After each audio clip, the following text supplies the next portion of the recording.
New ইয়র্কের বাংলাদেশি কমিউনিটির অন্যতম সামাজিক সংগঠন কোম্পানিগঞ্জ ওয়েলফেয়ার অ্যাসোসিয়েশন ইউএসের নির্বাচন আগামী 13 অক্টোবর রোববার। ত্রিবার্ষিক অর্থাৎ 2025 এবং 2027 সালের এই নির্বাচনের তফসিল ঘোষণা করেছেন নির্বাচন কমিশন। সোমবার সন্ধ্যায় ব্রুকলিনের পাঞ্জাব রেস্টুরেন্টে অনুষ্ঠিত অ্যাসোসিয়েশনের সাধারণ সভায় নির্বাচন কমিশন ঘোষণা করা হয়। সভায় সভাপতিত্ব করেন সভাপতি মৌলানা আব্দুল আলিম জিয়াদি এবং সভা পরিচালনা করেন সাধারণ সম্পাদক মোশাররফ হোসেন সবুজ। সভায় বিশেষ দোয়া পরিচালনা করেন মৌলানা ইব্রাহিম এবং বার্ষিক রিপোর্ট পেশ করেন কোষাধ্যক্ষ কামরুল ইসলাম। সভায় অডিট প্রধান মাস্টার শাহ আলম ছাড়াও অন্যান্যের মধ্যে বক্তব্য রাখেন সেলিম জাহিদ, আবু সুফিয়ান, লতিফুর রহমান লিটন, আবু নাসির চৌধুরী, হাজি মফিজুর রহমান, হাজি মোতায়ের হোসেন সহ আরও অনেকে। সবাই ঘোষিত 5 সদস্য বিশিষ্ট নির্বাচন কমিশনের প্রধান হচ্ছেন মোহাম্মদ মুসা। কমিশনের অন্যান্য সদস্যরা হলেন মোহাম্মদ আব্দুল শহীদ, ASM মাইন উদ্দিন, মোহাম্মদ চিলানি ও নঈম উদ্দিন। 15 সদস্যের কার্যকরী পরিষদের এবারের নির্বাচনের অ্যাসোসিয়েশনের ভোটার হচ্ছেন 2168 জন।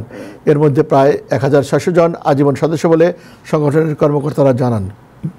নির্বাচন কমিশন ঘোষিত তফসিল মোতাবেক মনোনয়নপত্র বিতরণ 10 ও 11 সেপ্টেম্বর, মনোনয়নপত্র জমা 15 সেপ্টেম্বর, মনোনয়নপত্র যাচাই বাছাই 16 ও 17 সেপ্টেম্বর, প্রাথমিক প্রার্থী তালিকা প্রকাশ 17 সেপ্টেম্বর, প্রার্থিতার প্রত্যাহার শেষ দিন 19 সেপ্টেম্বর, চূড়ান্ত প্রার্থী তালিকা প্রকাশ 20 সেপ্টেম্বর এবং ভোট গ্রহণ 13 অক্টোবর রোববার।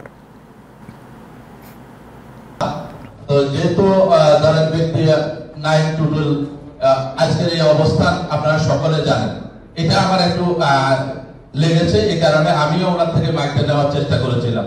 আমি সরি ফর দ্যাট।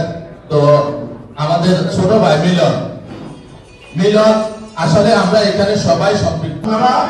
ওই ফোরামে আলোচনা করবেন, আপনাদের সকল প্রশ্নের উত্তর দেওয়া হবে। আমরা এরপর আমরা চাই না গণতন্ত্রে আসছিল যে মামলা করা যাবে না, এরপর মামলা হয়েছে। এই যে আমরা যারা দায়িত্বে আছি, আমাদের ইলেকশনের কমিটির দায়িত্ব শেষ হয়ে গেছে 19 সালে। সর্বশেষ সাধারণ সভা আমাদের অফিসে হয়েছে, ওখানে আমাদের কমিটিকে দায়িত্ব দেওয়া হয়েছে ইলেকশন পর্যন্ত আপনারা দায়িত্বে থাকবেন। আমরা এই করোনার ভিতরে চেষ্টা করেছি যতটুকু থাকার, কতটুকু পেরেছি সেটার বিচার আপনাদের উপর, আপনাদের হাতে। 13 অক্টোবর 2024 রবিবার। প্রিয় কোম্পানিগঞ্জবাসী, আপনাদের অবগতির জন্য অত্যন্ত আনন্দের সাথে জানানো যাচ্ছে যে কোম্পানিগঞ্জ ওয়েলফেয়ার অ্যাসোসিয়েশনের আগামী 2025 ও 27 সালের কার্যক্রম সুশৃঙ্খল ও